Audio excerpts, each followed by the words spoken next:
Welcome to the good, the bad, and the sequel. This is the time of year. It's our last episode of 2024. We're going to be looking back at the best, the worst. We talk sequels, ridiculous scenes, and what other items come up when we're reminiscing 2024. But before I mention anything about it, I got to introduce you to my partner in this sequel watching journey, Jamie Riccardi. Jamie, how are you? I'm doing good, Doug. I can't believe it's been a year already. Wow, what a year, right? When you really look back, like when I sent you that list of the 52 episodes we had for the year, there's definitely some ones that I know we covered them, but it was just so long ago. I was thinking it was almost like a few years ago. It's definitely been a year. We've been doing this for a couple years, and I've said this before. This has definitely been a challenging year, I think, on movies. And when I looked at the list, I forgot even some of the plots on some of them. It just felt like it really did. Like you said, I feel like it felt like it was so long ago that some of them just weren't even in the memory bank. I know. So we'll go through some of the categories, and like I mentioned, some other memories of the year will pop up. And again, before we even start this, we couldn't do this without obviously our listeners. For all the people that subscribe to us, listen to us, the love we've been getting on YouTube. So we appreciate it. If you are new here, like, subscribe, and share. Obviously, our guests, our amazing guests, will touch on, I think each of them will mention something.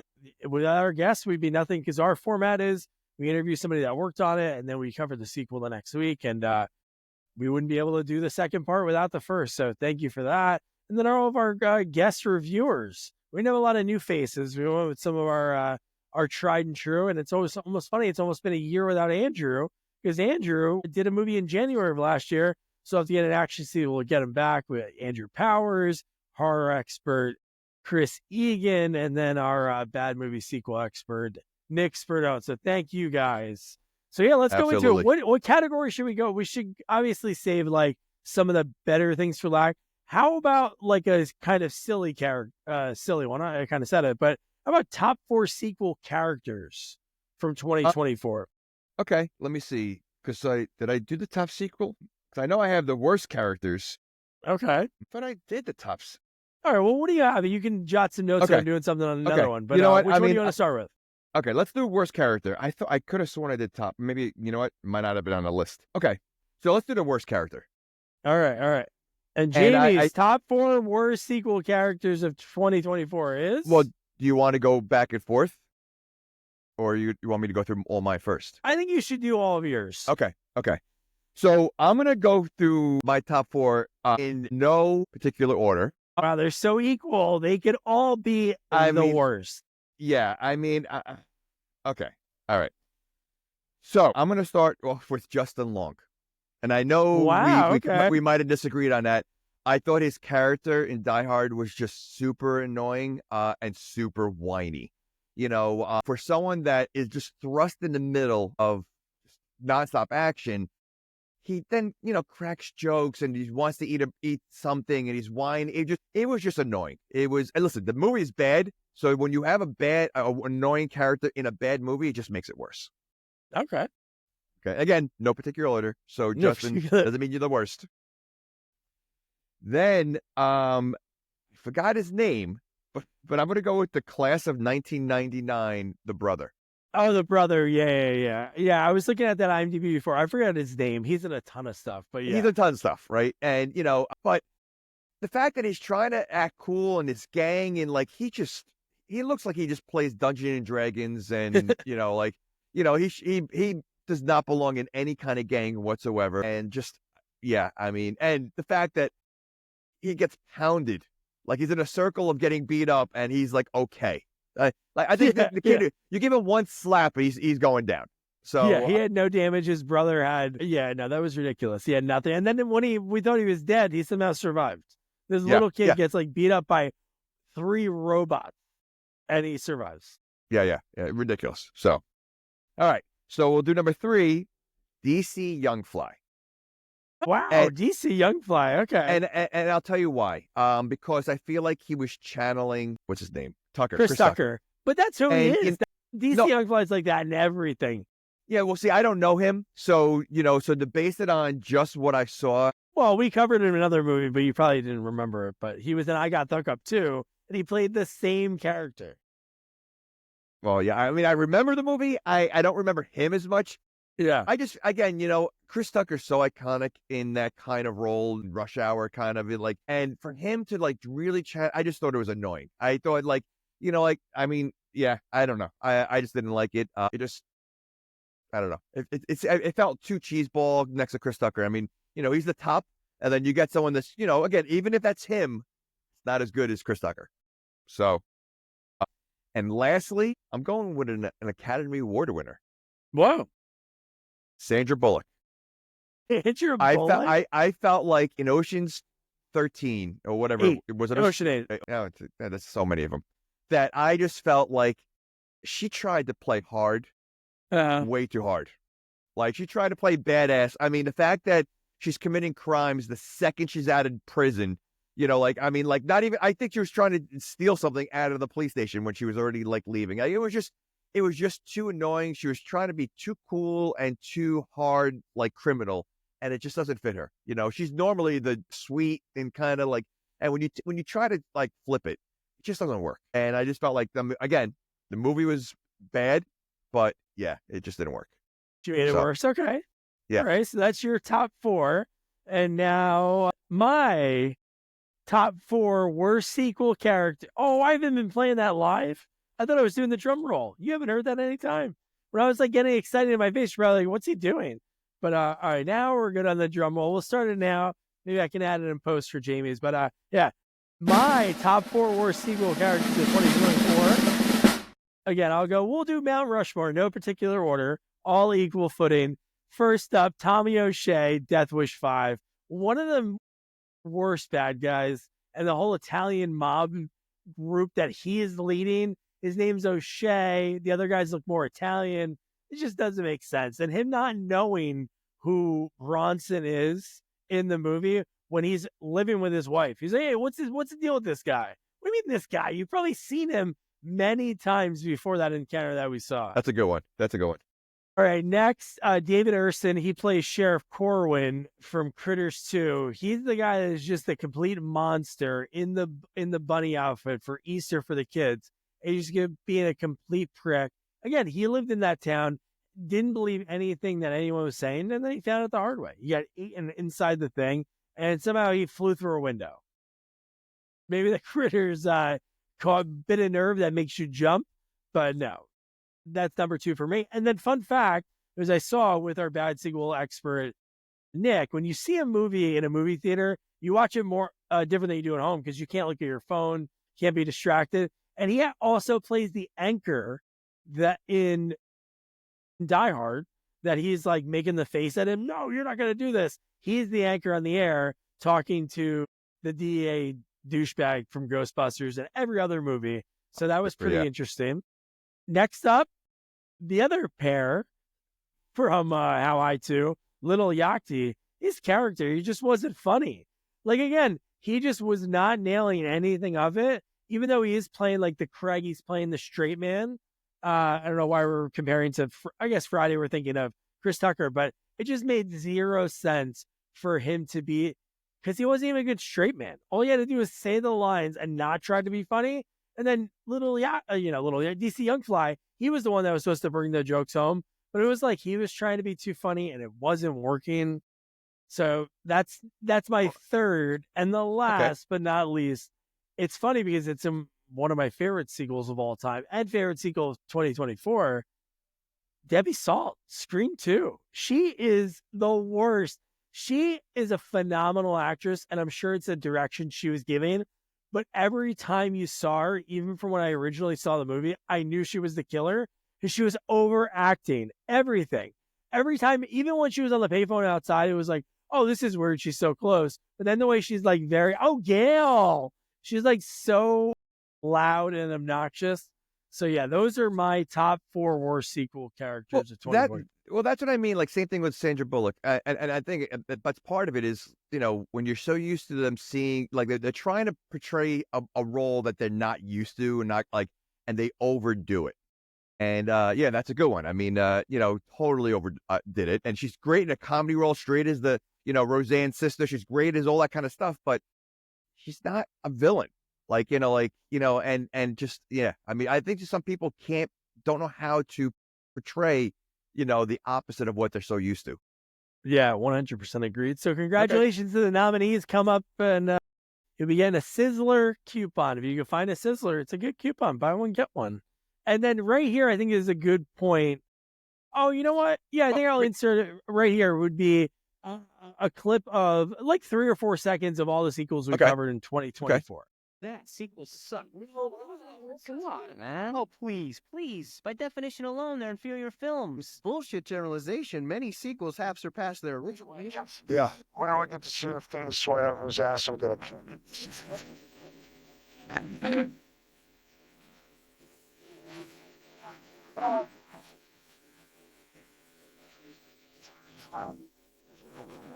Doc, rock on. You got a problem?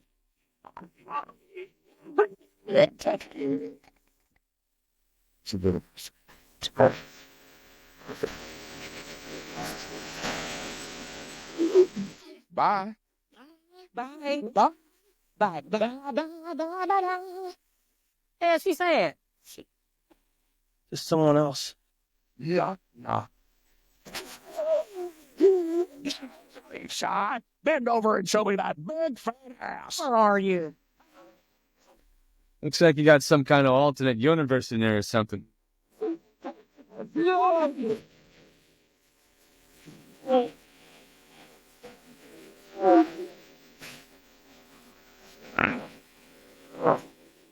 You're new. Yeah. Yes, I'll meet you. Welcome to Lanthorpe. I'm Warren Drummond. Frank Verkowski. How you doing, Frank?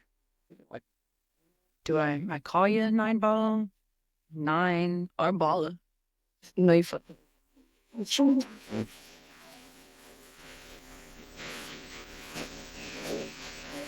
sure the way the story goes? Some woman, she went nuts, killed all these counselors. Oh, wow. Thanks for you found.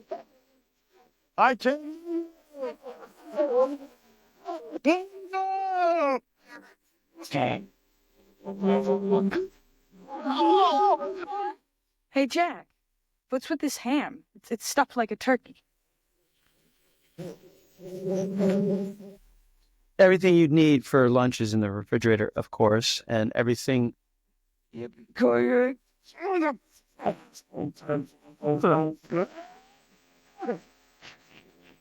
don't think it was on the list on the best character. It was because I'm using the same list that I sent you. Is it? All right. So you know what? I came up with one already, and and maybe we'll have you go first, and maybe. How about I'll go first because then maybe old Drum it might. jumps that up for you. So, Okay.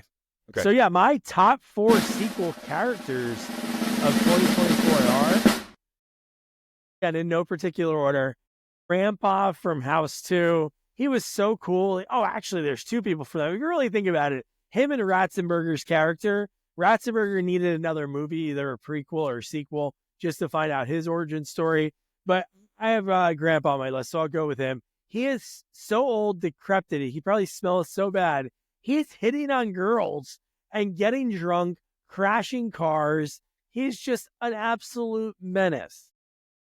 Another one, again, my top isn't like, especially just the best. It's ones that I'll never forget because the way even if they overacted, and the next one definitely overacted, would be Cap, the former Cy Young winner in Trancers 2. Just his character was so silly.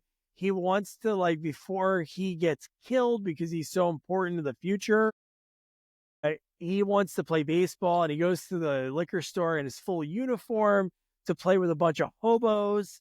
It's just, he's over the top. Third, the janitor from Substitute 2, just the way he's crawling through the walls, and he's like ex-Vietnam. And then somehow in the basement of the school, he can get to a part that only he can, because I'm sure they wouldn't want him to have his own lair. And then last but not least is a character that I think was more of the movie than the namesake, Daredevil from the Trial of the Incredible Hulk. That guy was awesome. It's a shame that maybe the movie didn't do as well, because he should have had the opportunity to have his own sequel after this. So those are my top 4 sequel characters of 2024. Okay. All right. So I'm going to go with Helen Bonham Carter in Ocean's 8. Yeah. I think she played, for a bad movie, she's awesome. Like, she's great in everything she does. And to me, her character was so good in that movie. She played that role well. The other characters, actually, you know what? What's her name? Who's the blonde? Kate Blanchett. Kate Blanchett. I liked her too. And I always like her, but I think Helen was great. So I'm going to go with her in that role. I'm going with Stallone in Rambo 3. Nice. As cheese, compared to the other ones, still Rambo. And like I've seen all the Rambo movies, and he's just so badass. I mean, over the top, and no pun in but he's just, I think he's just so awesome. And I'm going to go with Rambo. Then let me think. Just real quick, let me so an honorable mention of worst character for me would definitely be Trout. You know what? After you say that, 100%. He was so useless in that movie. Yeah. You know what? That could have been okay. That would have been good somewhere else. But yes, that's a good one. That's a good call. I don't know how I missed this category. All right. Let me see. I'm going to go with Johnny Depp in Dead Man's Curse. Yeah. I think, again, Captain Jack is, he's funny every time he's on screen. He's over the top, but just, the character's enjoyable. And even though it's not one of the better of the pirates, he's just so entertaining. He can do a standalone film and throw him in something else, and that character would still do well. So I'm going to go with that one as well. I'm going to go with what's her face from Trancers. McNulty. McNulty. McNulty. I want to go with McNulty because McNulty was entertaining. I mean, I think again, she brought some humor. I mean, again, for a very bad movie, it was just so to see McNulty playing a man. That was the coolest part.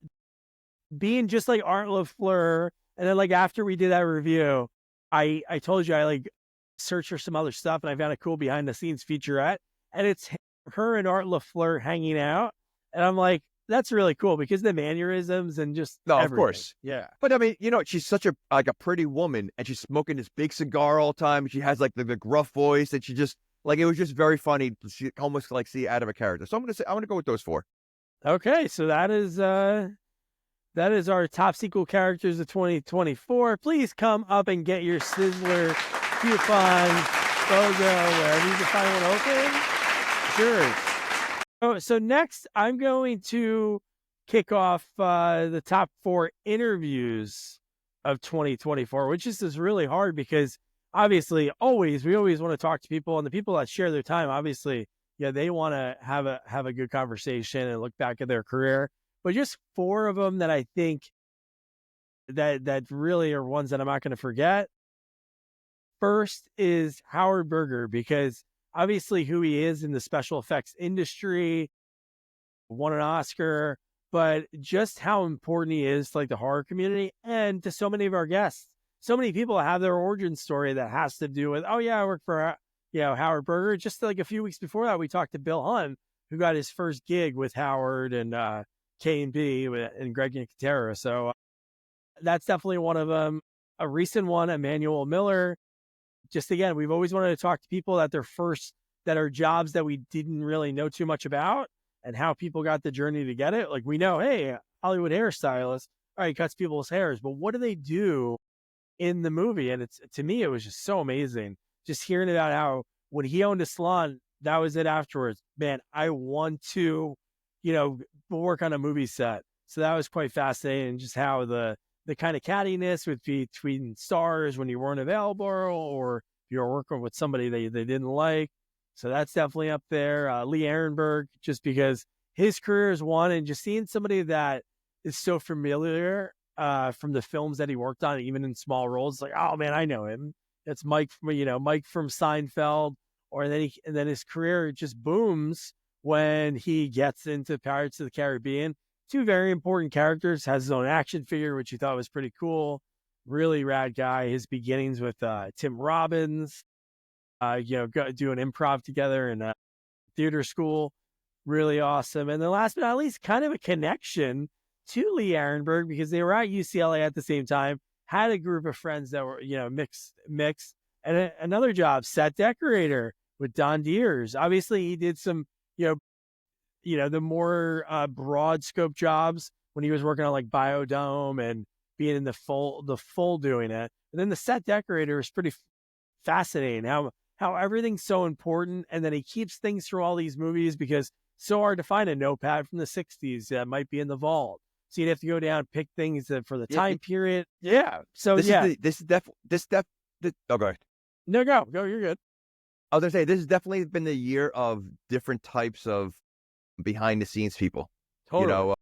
I mean, we always get our special effects people, and we get our actors and actresses, and directors and writers and stuff. But yeah, I mean, getting a set director, getting a hairstylist, getting like a composer. It was definitely cool to get that. So, okay. Totally. Yeah. Don, which made him perfect for us because he was really quirky. He sent me a hat from the Pick of Destiny, the pizza place. So that was really neat. And in an envelope that's behind me, that's from like the Warner Brothers lot, which is really neat. And he had the chairs from House 2. And before the interview, he watched it and he goes, I have those chairs in my basement, which is really rad. Jamie, your top 4 interviews from 2024. Okay. Well, we have 2 similar. So okay. I went with Lee, Arenberg. I mean, he was definitely one of the more known faces, that's so recognized in so much, Seinfeld. And I mean, like, and when I spoke to him, and I know when you spoke to him, such a like down to earth, like dude. Like, he was just like, the way he talks, and it was just cool to get someone like that you've seen so many times, in a background, as a side character, and just like, get him. So I thought that was great. I also went with Emmanuel Miller. Miller, yeah. When I spoke to him, one of the most humble guys. Like, so grateful that, that we even wanted to have an interview with him. He didn't do a lot of interviews. I love the fact that, even as someone that's been, if you look at his IMDb, he's done a lot of stuff. He also is kind of starstruck, and that story with Don Rickles. Oh, totally. Like the fact that he, not only the story, but the fact that he kept a sweet and low packet, like, like from Don, that was him, right? That's kept it from Don Rickles. Yeah. I mean, like, it's such a simple, like, little thing, but like that meant a lot to him. It was very cool. And the fact that now Don Rickles doesn't hold back on anybody. And the fact that he held back on him shows a lot about his character. Because, I mean, totally. I can never imagine Rickles not making fun of just about anybody. Yeah. So I went with composer Nathan First. Nice. I'm wearing his dad's movies hat. If you're watching, I got it for $1 on eBay, the Dream Team. Well, that was a big part of it, right? You have a father who's an actor, been ton of stuff, and you branch out in a much different way. And it's almost like you create your own, I guess, legacy, right? Your actor, your father, so you go and be composing, like, again, music can make a movie. And, if the right music for our scene can change the entire scene. Just, just the fact that he, spoke with us. We never had a composer. Did we have a composer before him? Yeah, we did. We had Elmer Bernstein's son. You're right. Okay. Yeah. But the fact that he stepped away from his father's career and started his own and composing, and if you look at his IMDb, man, he's loaded with stuff too. So I thought he was great. Yeah. And lastly, Russell Ewan. Yeah, Russell. He's another guy that I felt like was so happy to speak with us. I mean, you could tell it in his voice when he was talking, and anytime you can have a story about Gene Hackman. I know. I mean, like, Gene Hackman is probably in my, without a doubt, top 10 actors of all time. But like the story about the car, and like, it just, again, anytime an actor, and this is what I also like about people that we interview. Not only do they talk about themselves, but they share stories about other people that really they're kind of a small piece of that story, but they have those behind the scenes stories. And I just think it was awesome. Yeah, no. So man, that's a good list too. Yeah, again, there's so many people. Like just to rattle off the names because I think it's only fair. I'll do it in order. So editor and director Patrick Lussier, composer Nathan First, actor James Dumont, special effects master Rob Berman, Lee Ehrenberg, actress Leanne Curtis, actress Kathy Christopherson. She was rad because her mom was there, and I was able to ask her mom about what she thought when her daughter moved to Chicago from Chicago to LA.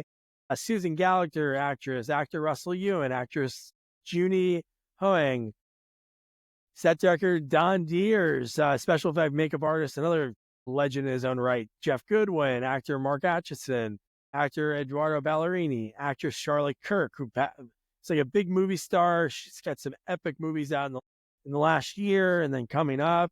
She was cool. Howard Berger, special effects. Bill Hunt, special effects. Neil Matarazzo, actor, special effects master and robotics technician. Eric Allard, actor Alan McKenna.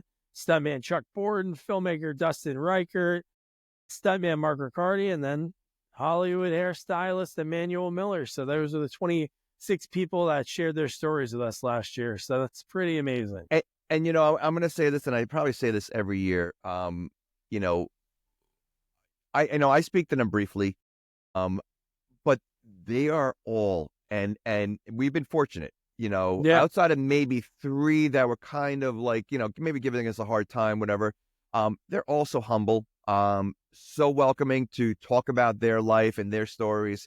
It's so nice. I mean, you know, like we really like, you know, if you go back and listen to any of these interviews, every single one of them enjoy having a discussion with you, and just like you could tell, like it's like they, you know, like they're so happy to have someone ask them to do these. And the fact that we don't even we don't talk about their big movies. You know, we do mention them, but it's a lot of the stuff that never gets mentioned that we discuss. And I just think it's just so awesome that they really all been so great. So I thank them all. 100%. No, so definitely, really, thank you. And come up on the stage, nominees. You get a so I guess our 2 that we have the ones that we have the same, they could share the coupon. They get 2 coupons. 2 coupons to the Sizzlers for you guys. Buy one, get one. Participating Sizzlers. Are there still Sizzlers around? I don't think that's what I mean. Are these expired coupons? They were lifetime coupons, but they're not open. Okay. I don't know. Okay. Maybe there's one independently ran. I went to a Sizzlers in Orlando probably 13 years ago. Okay. So that's probably the last one. All right. So, okay. Because I don't remember I haven't seen one like forever. So, okay. So I think I always like to end on positive. So I think we go top 4 worst sequels. And then we'll go with the ridiculous scenes and like ridiculous memories. And then we'll go with the tops. So yeah, my top 4 worst sequels of 2024 are Christmas at Graceland, Home for the Holidays. I hope all Hallmark movies aren't like that, because then I'll really think that the people that watch those, there's something wrong with them. But I know that there's a lot of like those type of movies that my wife watches The Good Witch. Good show. They know what they're doing. They're into it. This just sad. Maybe just seeing Adrian Grenier in that type of role, just the dialogue was bad. The fact that she never asked how much she was making from any job, it was just, oh, yeah, you want to do this? Okay, cool. No money mentioned. No reason for her to take that job, except because she didn't want to sleep on a couch for a week. That's not that big of a deal to go live with a stranger. She knows nothing about this guy. She was a good actress. I hope she's in more stuff, but don't want to see her in that. Next one is, again, a sequel that is on the worst sequels of all time list. Howling 2, Your Sister's a Werewolf. Again, we saw a lot of, Sybil Danning, and we see the wrong outfits being sent, like Nick shared during that review, that they were actually like Planet of the Apes costumes instead of, werewolf costumes. So you saw all these weird creatures that were supposed to be werewolves, but they weren't. Oh my God, just unbelievable. And Howling 2 gets mentioned in the next part. Scanners 2, another movie, just like really bad. Like the girl that's in Grizzly 2, The Revenge, she's also in Death Wish 3, plays the girlfriend. I can't think of her name right now. Something. Oh, I should know her last name. She's in this. She's always in some of the worst movies. This one, the fact that we don't know any of the rules for the movies, and then each thing gets progressively like, oh wait, they can actually go inside the other people and fight, like control them. Like, why don't they do that the whole time? And then the one guy's able to throw people that he couldn't do earlier. There was just no rules, not fun. And then last but not least, it's not surprising, was they were the worst characters. I mean, Jamie picked one, I picked the other. How High 2? Just not funny. Like I love those type of movies, but just that one was just two guys that I like DC Young Fly, but playing off Little Yachty just did not work. So those are my top 4 worst sequels of 2024. Jamie, according to him, 22 of these probably could tie. Yeah, and you know what? Your 4 are great. We have one similar. We have one the same. The other 3 are not. I'm interested to hear this. Now that I hear yours, I could easily replace any of mine. I'm sure. This like I said, this year, when we do the top 5 or top 4 best sequels, it was a struggle. I really had to go through. So this is definitely a challenge. So I'm going to start off with the one we have the same. Okay. And that's Christmas in Graceland. Okay. And I do believe that every Hallmark movie is the same. I just found out that Lacey Schubert, is it Lacey Schubert? Is it the actress? She's in 41 Hallmark movies. Yeah, and they aged her out. So that's why she's in the Netflix one. They told her she was too old, so they were going young. Okay. Yeah. So, but I mean, this movie is so ridiculous. Between the amount of snow that they had, near Graceland, which I don't think is normal, between the kids acting perfect and between everything, it was just so stupid. So we watch a lot of far-fetched stuff. You would think like Christmas for at Graceland could be the easiest one not to be far-fetched. Yeah. And it's the most far-fetched movie I think we've seen. So so that's there. I've mentioned this movie multiple times, and it's actually in another category. I'm going Ocean's 8. Wow, okay. To me, it just, like I said, it felt forced. The plot made no sense. I don't want to get into too much detail because it does get to my ridiculous scene stuff, but okay. It wasn't enjoy. I remember trying to watch this, and it took me about 3 watches. I love all the actresses in it. I think they're all good in their. Mindy Kaling, I know you do love Mindy. Hold on. I forgot. See, I even forgot she's in there. So she would have been my worst character. So if we had it, no takesies backsies. No, she's an honorable mention. She goes to honorable mention. Okay. The movie just wasn't entertaining. It was just so over the top. And I really feel like the plot, the fact that it's a revenge plot, I don't know. I didn't like it. So Ocean's 8. I'm going with Dennis the Menace. We just watched it. And I just think, again, it wasn't a Dennis the Menace movie. It was a Don Rickles movie. And Don Rickles wasn't even Don Rickles in this movie. It was just so stupid. And I know it's a kid's movie. It was just bad. Outside of Carrot Top looking ridiculous in that first costume.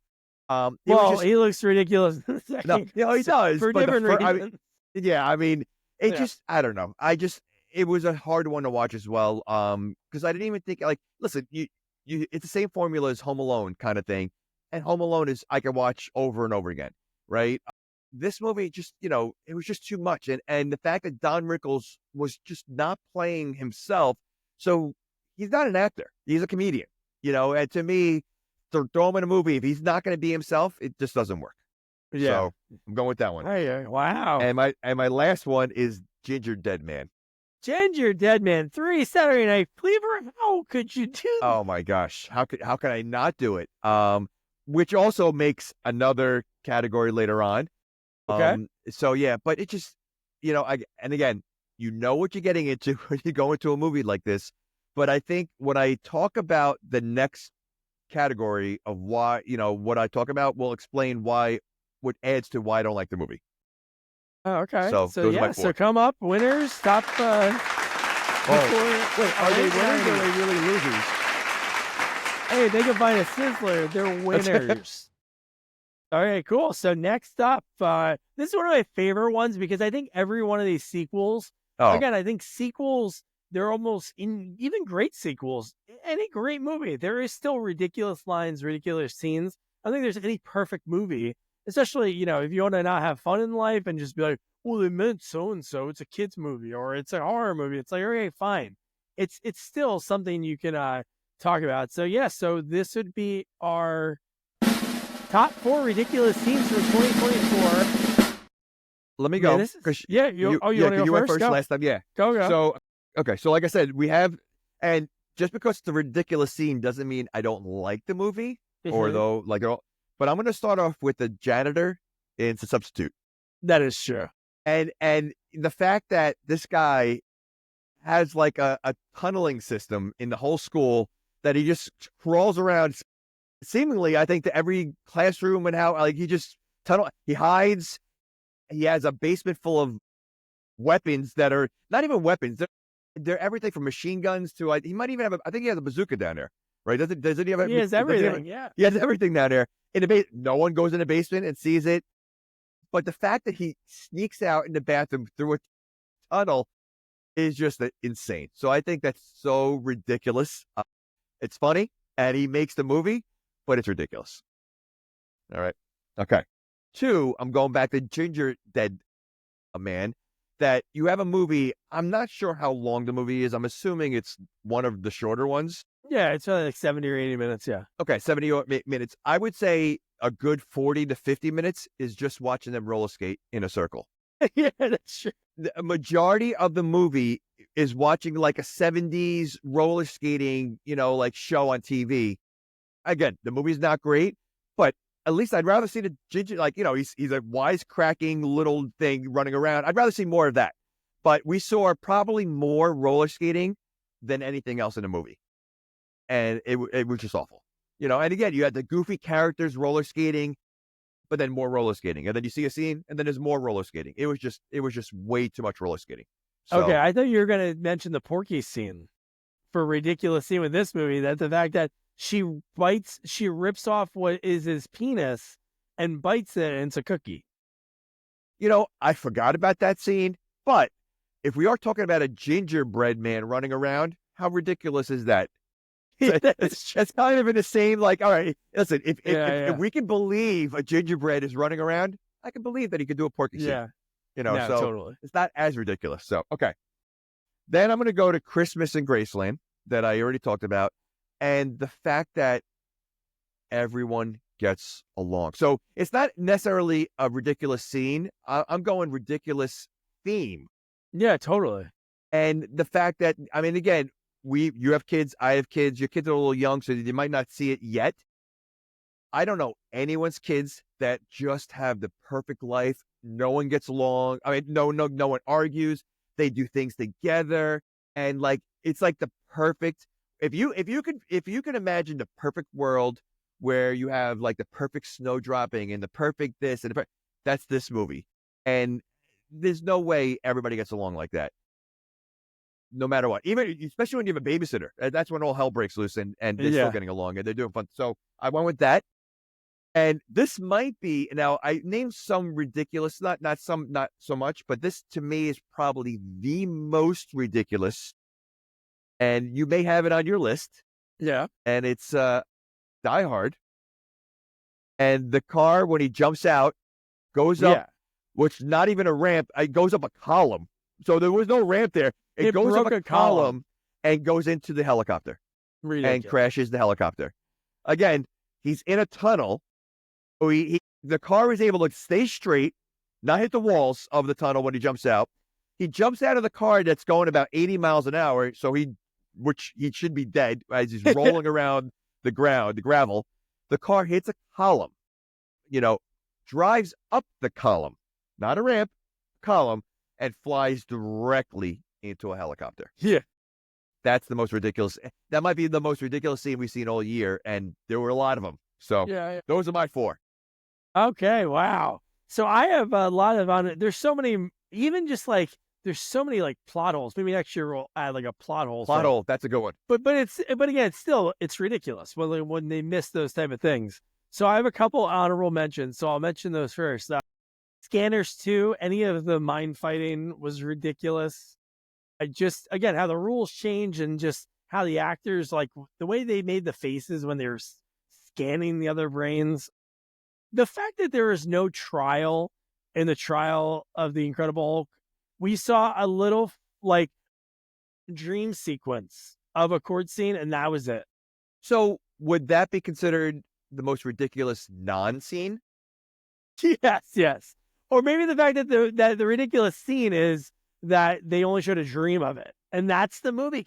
That's insane. That is Change so the name of the movie. That's like, and you know what?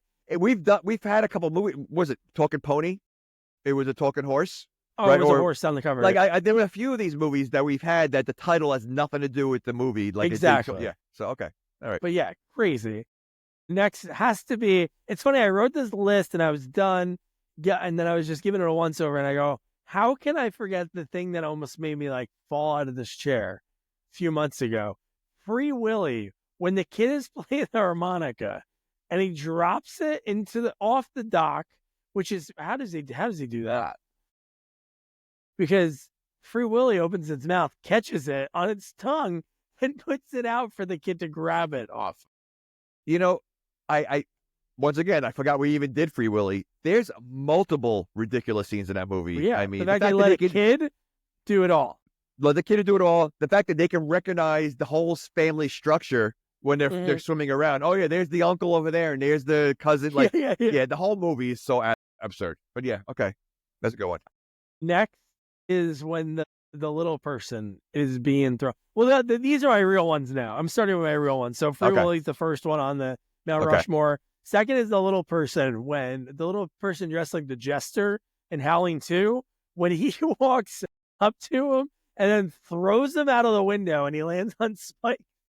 It is 11 seconds that killed me. That clip of that movie, he's just like wrestling with him and then he throws him off and kills him. And that was, what's his name? Christopher Lee killed him.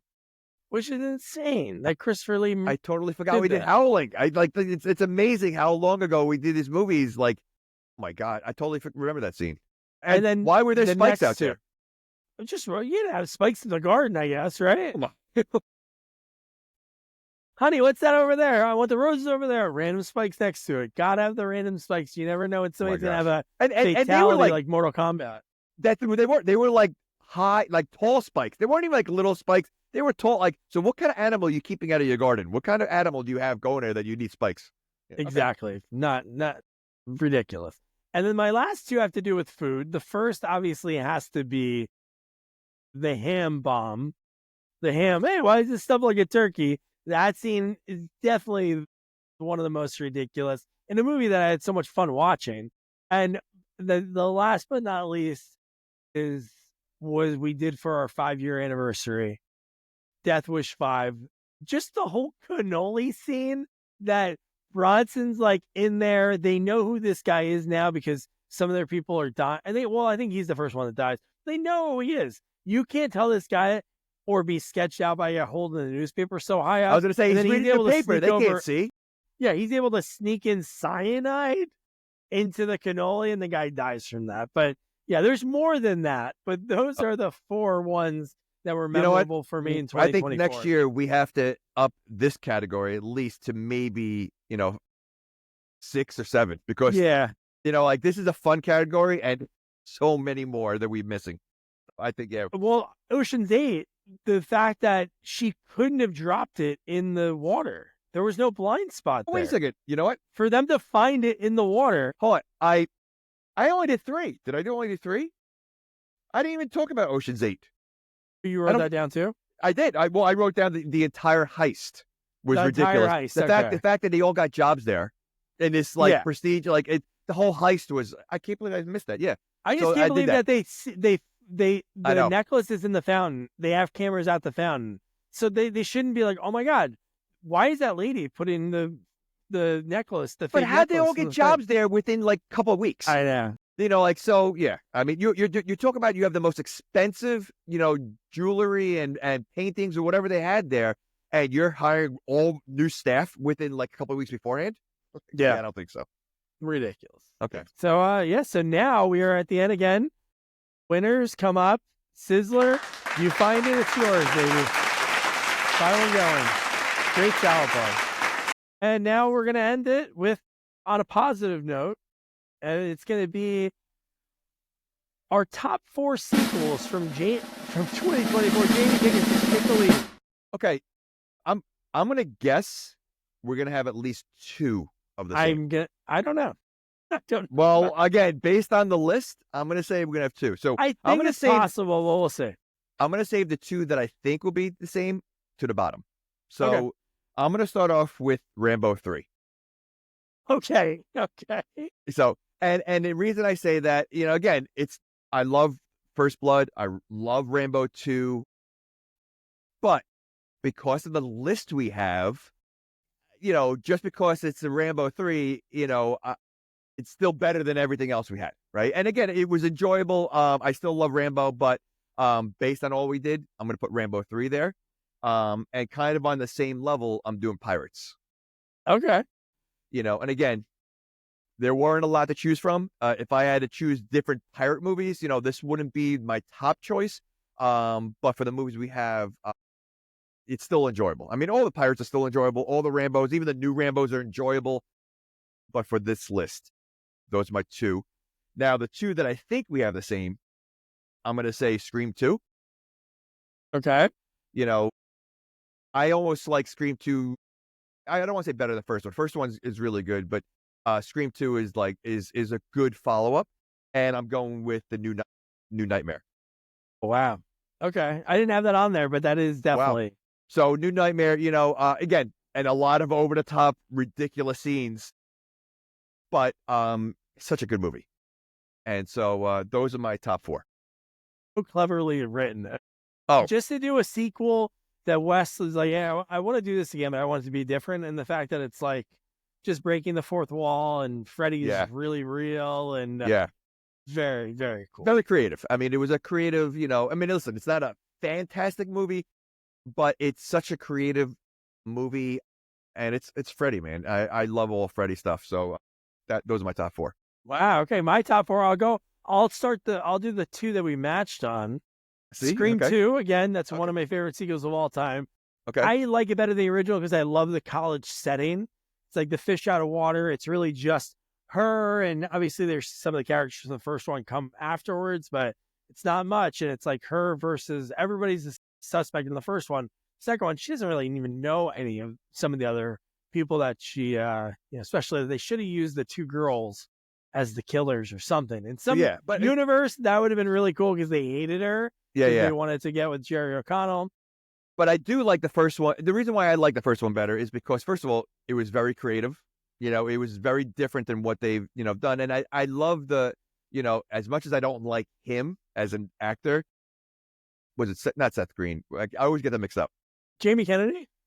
I told you, I always got those 2 guys mixed up. He's great in this. But when he starts talking about the horrors and all that, he was very good in that movie. So I like the first one better, but second one is definitely a close to the first one.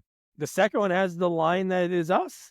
Talks about the sequels and that whole scene with, you have people that aren't really in the movie. You have obviously Sarah Michelle Gellar's in the movie, but you have Joshua Jackson, who's already big at this point, having like a cameo, just having a couple of lines, a couple other actresses in there that, oh, I know you from other things, just with a line or 2. No, totally. Rambo 3, I had to put on there. I have the poster, and it's one movie that it was still enjoyable. It's a Rambo movie, not my favorite Rambo, but still, it had enough to make the list when I look back at it. And then here's the 2 that are different. So first, again, I like movies that are unique that I haven't seen either in a while, I've never seen before, and just had these characters that were so silly and just so over the top ridiculous. House 2. I thought that movie just had so much to it, whether it be Ratzenberger's character. He was a lot of fun. And it was just a movie that I would visit again. Wait, so all these movies, and now I'm sure you want to kick yourself and not do a New Nightmare on that list. Yeah, I'm sorry that they're going to get a coupon to the Sizzler, but House 2 as the top movie? Yeah, I had a lot of fun watching that one. Yikes. Fun movie. Okay. Guy from Fright Night as the brother, he was good in it. You had Bill Maher in it. You had what's her name, just looking like an absolute smoke show. Laura Parker Lincoln in this one. No, awesome movie. Awesome. And then last but not least is a movie that when we do this podcast, I would never know of what Munchie is. Of some of these other ridiculous ones, I think of Munchie. That's the one that really has a whole, has a hold of my heart now. Munchie and Munchie Strikes Back, just from this podcast. But a new one that's going to have I tried to watch the original, not as good because this one is the perfect of quirkiness. Trancers 2. Oh my gosh. Oh my gosh. I truly loved this movie. Everything about it. Jamie's having an aneurysm over here. Oh my gosh. Over this one. Your last two, the top movies that we've done, and those are the two? Yeah. Oh my gosh. Yeah. That's rough. Okay. Maybe it's a little bit that it was a grim year, but those are movies that I'm never going to forget. The next time somebody hands me a bombed, a ham stuffed with a bomb in it, I'm going to tell them to hold the mustard. And it's like, I don't know what that means, but it was just so ridiculous. Everything in it. The movie made 0 sense, but everybody like overacted so much. And him like cheating on his wife right in front of it. Helen Hunt's in this. It was the amount of kissing he does makes it a bad movie to begin with. I mean, it's so gross. For him, that was a great day on set. Listen, this is why our podcast works, because 90% of the movies that you like, I hate. Which is 90% of the movies that we cover. I can't believe you don't have New Nightmare on there. I really, no, it is true. When I looked at the list, it's not that New Nightmare wouldn't be like 5 or 6, but I think of these movies that I'm never going to forget. I'll never forget Trancers. So if you had a choice to watch Trancers or New Nightmare, you're going to pick Trancers?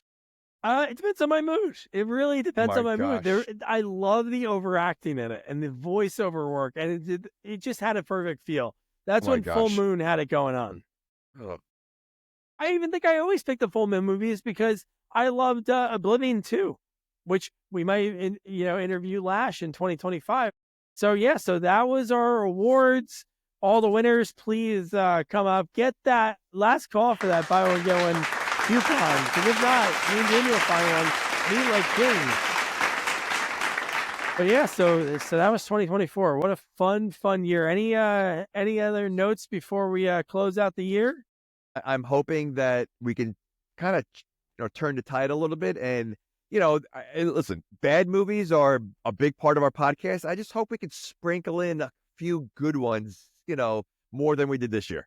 Because we went on a run that was torture. Like, it really was like, if I was captured and they needed some information to get out of me, they'll sit me in a room to watch these movies back to back to back.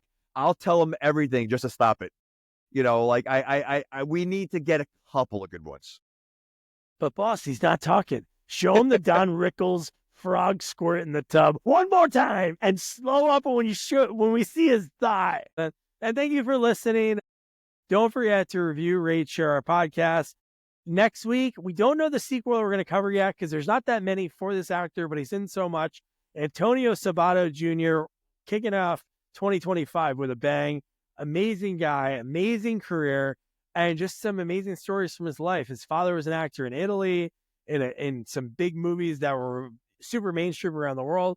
But we talked about his struggles moving here, moving to LA and Beverly Hills, as a teen, learning the language because he's Italian born. How he's a boxer now and he's trying to box. He wants to box Jake Paul. And, good, let him. I hope so. He can beat him, right? But great way to kick off 2025. Sequel-wise, we'll announce it next week when the interview comes out. So, I'll say it again. Don't forget to review, rate, share our podcast. Follow us on all social media at Sequels Only. And don't forget to check out our website, sequelsonly.com. Good night. Good night.